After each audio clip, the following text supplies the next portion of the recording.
Welcome everybody. Let's continue in our series in Talmud Esther Sefirot. Right now we're in Chelek Aleph, Perek Bet, Inyan Aleph, Ot Bet. We're going to pick up where we left off in the past class regarding the extension of the line from the light of Ein Sof into the void. This line, as we're going to learn further, is a restricted level of influx of light that is coming to the Malchut. Although we're going to see now that it is not enough to fulfill the vast desire to receive of Bechinat Dalid, which is the exact space that is void, that is empty. In fact, it was Bechinat Dalid that performed the Tzimtzum. So we're going to see that this kav, this line of light, is enough to fulfill only the first three phases of light, Bechinat Aleph, Bet, and Gimel, and not enough to fulfill the fourth phase, which is the Gadlut Kabbalah, the greatest level of reception, what we call the Kli Kabbalah, the vessel of reception. So it is the only vessel, what we can call the Bechinat Dalit, phase number 4, that is unable, it is not ra'ui, that's the Lashon of the Rav Ashlag. It says that Bechinat Dalit lo ra'ui, it's not fitting, it's not worthy to receive the light. Whereas the first three phases, Bechinat Aleph, Bet, and Gimel, are still ra'ui. Whenever the Tzimtzum occurred, the light departed from all four phases. It didn't only depart from phase number 4. But then, Bechinat Dalit still has a desire to receive. So just because the light departed from her, because she chose, on her own knowledge, to contract her own desire, which caused the departure of the light. It was not a punishment on Bechinat Dalit. Rather, she chose to do it on her own will.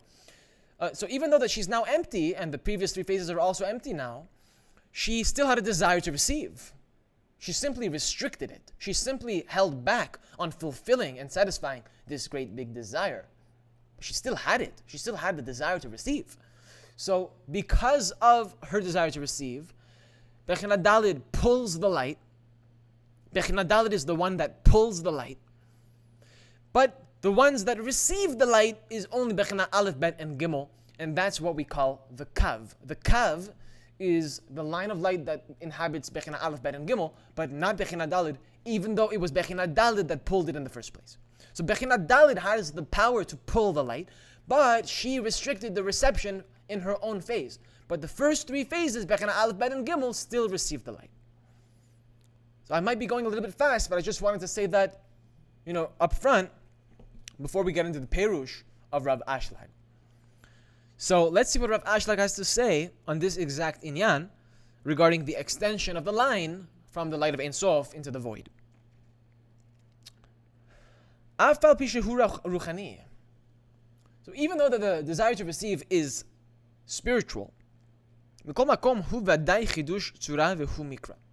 it's still a new form, what we regard as a mikra. Mikra means it's an occurrence, it's a happening.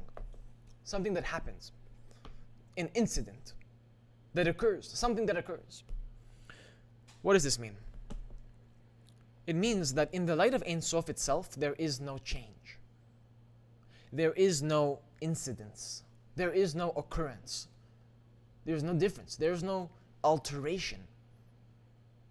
Rather, the light of Ein Sof is in a state of complete and utter menucha. Menucha means that there is no movement. Menucha means that there is no unrest. Menucha means that there is no changing. So the concept of change does not apply with regards to the light of Ein Sof. Like I said, the light is in a constant state of menucha. Where did the light get this quality from? It got it from its essence. The essence of the light, what we call atzmut haboreh, the essence of the Creator, Yitbarach, may He be blessed, is in a state of complete and utter menucha. So therefore, if the essence of the light is in a state of menucha, therefore the light that expands from the essence must also have that quality. So the light of Ein Sof is in a state of menucha, no movement, no change ever. But the moment that the desire to receive becomes awakened, becomes revealed, it is at that moment that we can say that there was a change. But again, this change does not occur within the light.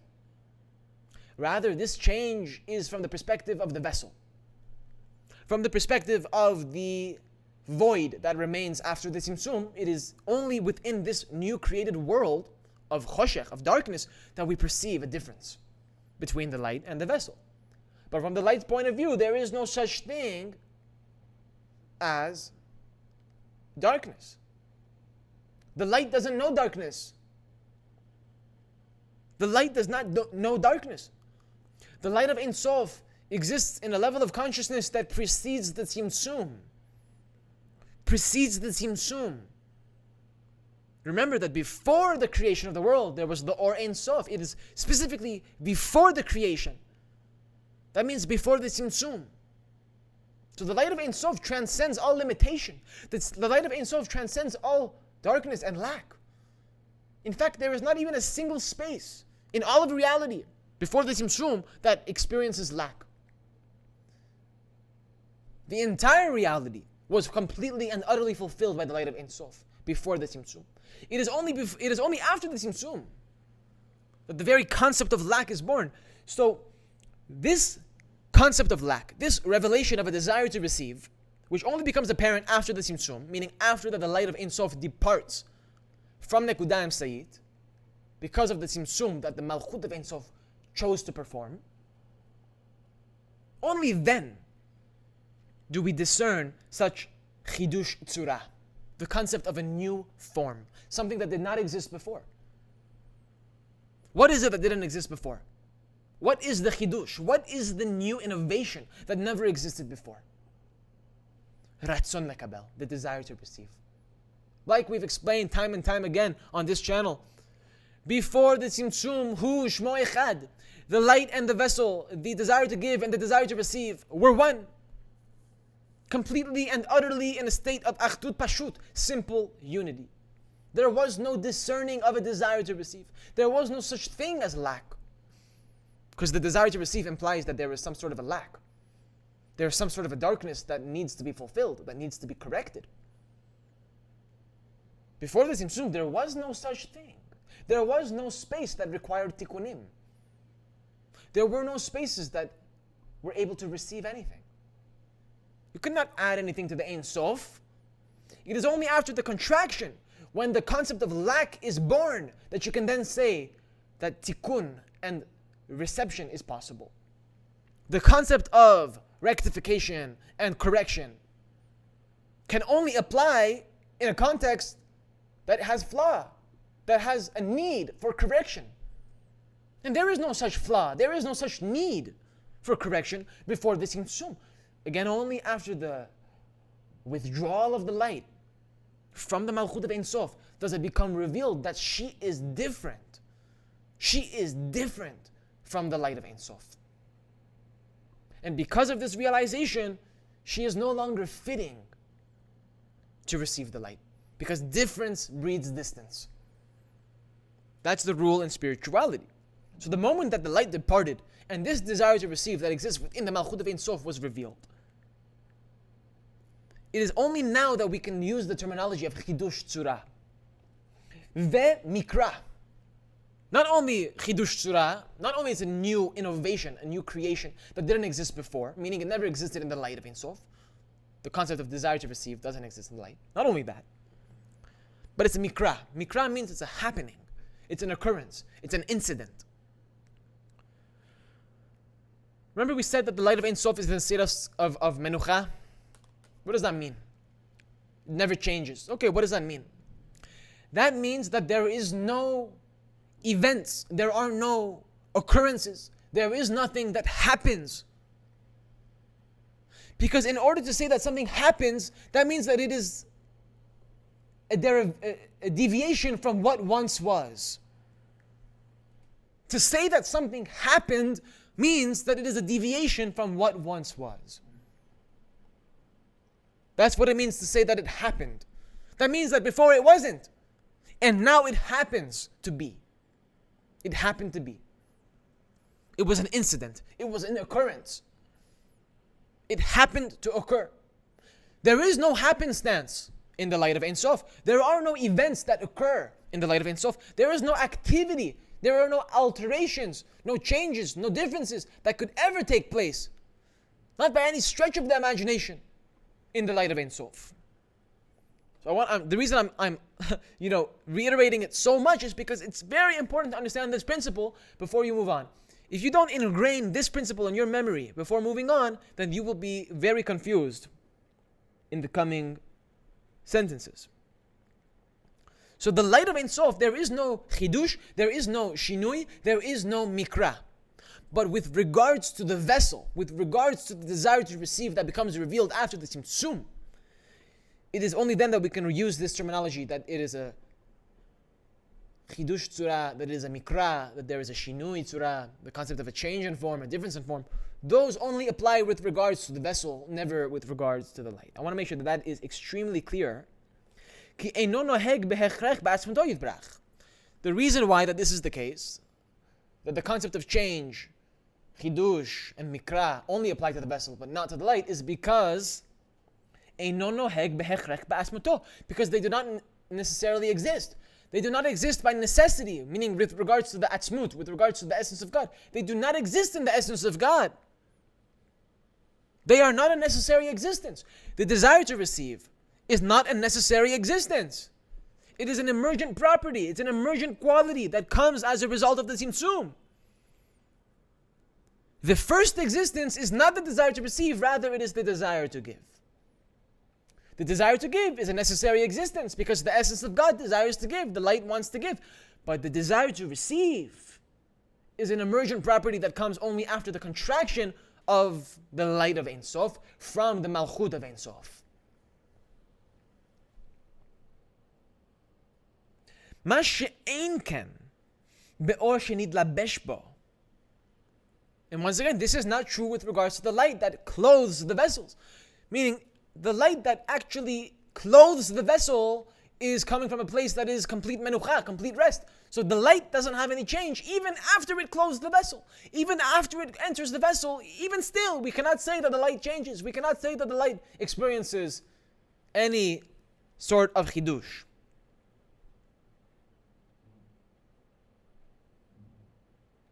The light is not new. Even the light that clothes the vessel. Let's say I have a vessel here. This vessel represents the desire to receive. It's a chidush. Such a thing never existed. A vessel that is empty of light. Let me be more specific. A vessel that is empty of light didn't exist. The concept of a vessel that lacks fulfillment never existed before the tzimtzum. So the concept of emptiness, the concept of lack, is not a necessary existence. This vessel, this cup right here in my hand, is a metaphor for this phenomenon, that there is no such thing as lack. It's not a necessary existence. This vessel is not a necessary existence. Rather, the fulfillment of this vessel, listen very closely, the fulfillment of this desire to receive is a necessary existence. The concept of fulfillment precedes the concept of desire. That sentence can be meditated on for hours. It will take you to so many different places, teach you so many things. The concept of fulfillment actually precedes the concept of desire. We are trained to think in this world that is the opposite. First you have to desire something, and then you chase that desire until you get it fulfilled. What Kabbalah and what Torah teaches is the opposite. The moment that the desire to receive becomes awakened within you, that means that the fulfillment for that desire exists already. The fulfillment of the desire actually is what sparks the awakening of the desire for that fulfillment. The fulfillment precedes the desire for that fulfillment. That's why we said that the light of Ein Sof precedes the Olam HaTzimtzum, the world that has been contracted. The Malchut HaMetzumtzemet is a shinui tzura from the original form being the Malchut de Ein Sof, the Malchut that was incorporated in the light of Ein Sof.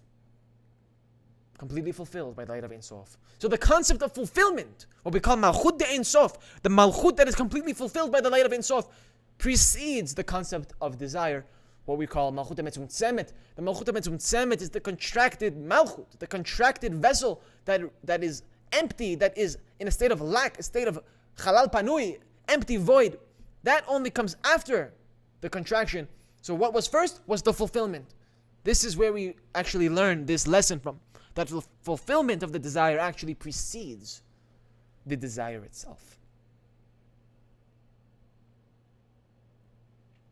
שהרי נמשך מעצמותו יתברך בבחינת יש מן יש. Light has a very specific quality. Light is yesh min yesh. In the words of the Mekubalim, it's described as something from something. Yesh min yesh. Something from something. What does that really mean? In this world, if we look and we see this world, everything that exists was created by Hashem. I cannot really create something from nothing. I don't have that power. Hashem has that power. Hashem has the power to create something from nothing. Now, what is that something from nothing? That's the desire to receive. That's the vessel itself. So the vessel is a creation from nothing, which is why it is called chidush. It's something that is new. It never existed before. It was created out of nothing, out of ein. That's what we call Yesh MeAyin. But the light is very different. The light comes from something. The light comes from Hashem. The light already exists inside Hashem. That's why the light comes from Yesh MeYesh, but the vessel, which doesn't exist, the concept of desire to receive, does not exist in Hashem, is Yesh MeAyin, something from nothing. Only Hashem can create something from nothing.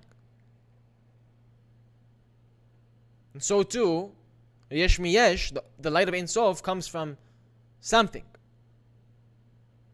That means Hashem has to have been the source of that light to begin with. So Hashem is the source of the light, and it's from this light that comes whatever illumination that we receive. Whatever illumination you receive has to have come from somewhere. It didn't come from nowhere. It came from somewhere. It came from something. It came from something called Yesh. Yesh mean Yesh. That's the property of light. The property of light itself is not that it is created, but rather it is extending from something that previously exists. Whereas the desire to receive has the exact opposite quality. It does not extend from something that previously existed, rather it is brought into creation anew. That's why it's called chidush. That's why it's called shinui, and that's why it's called mikra. Whereas the light doesn't have those terminology. It's not described as something that is new. Because it's not new. It's eternal. It always existed. How can it be new?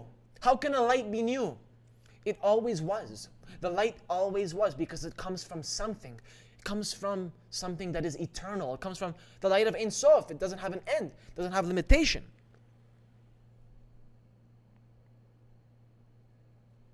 ומכל מקום, עניין הפעולה האור העליון במידת הכלי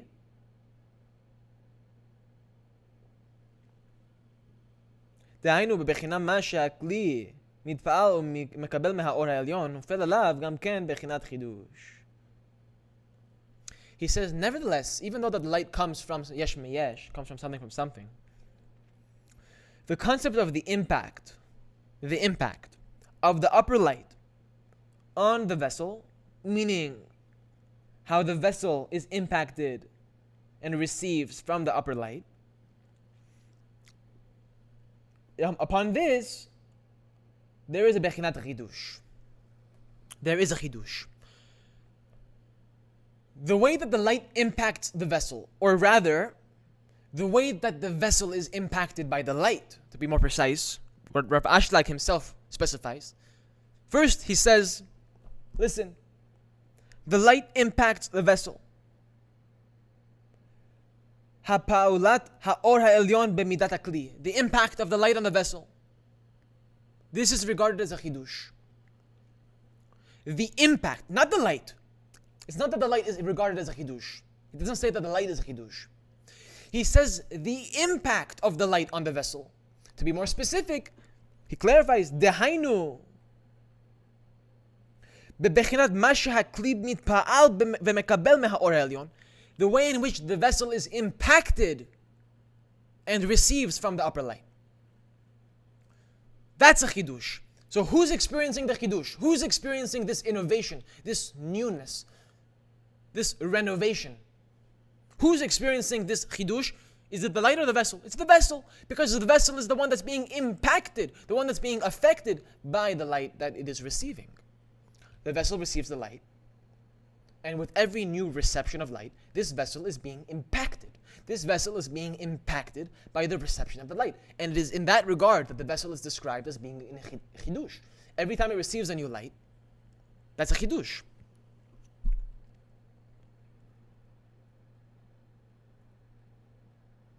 Shehu mikra behechrech kemuvan. And this is an incident. This is a mikra, a happening, a happenstance, an incident. The way that the light impacts the vessel is regarded as a chidush, is regarded as an incident, something that happens, a change. The vessel experiences a change. It experiences a chidush every time that the light impacts the vessel. Meaning every time that the vessel receives the light. ותדע שכל החידושים והשתלשלות המדרגות הנזכור לעיל הנה המה עוסקים רק בערך התפעולתו של הכלי וקבלתו מהאור העליון. Not only that, but you should know that all of the chidushim and all of the hishtalshalut, all of the concatenation of the levels that we have mentioned above, they are only dealing with the vessel, meaning the impact that the light has on the vessel. When we talk about any type of chidush, ever, or we talk about a hishtalshalut, a concatenation of levels, evolution, sequencing, cause and effect, impacts being made, this is only referencing the way that the vessel is impacted by the light, not the light itself. Various levels, madrigot, of vessels that are impacted by the light. That's who's experiencing the change. That's who's experiencing the chidush. So thank you so much for watching this video. I hope that it wasn't too complicated or philosophical and that it was clear and to the point. I know I spoke a little bit more harshly, a little bit more passionately today. So that was to make sure that these principles get ingrained properly in your memory and in your minds, that you not forget them in the coming episodes. Because if you do, it would be very hard to keep up with the lessons. So thank you so much for watching, and I'll see you in the next video.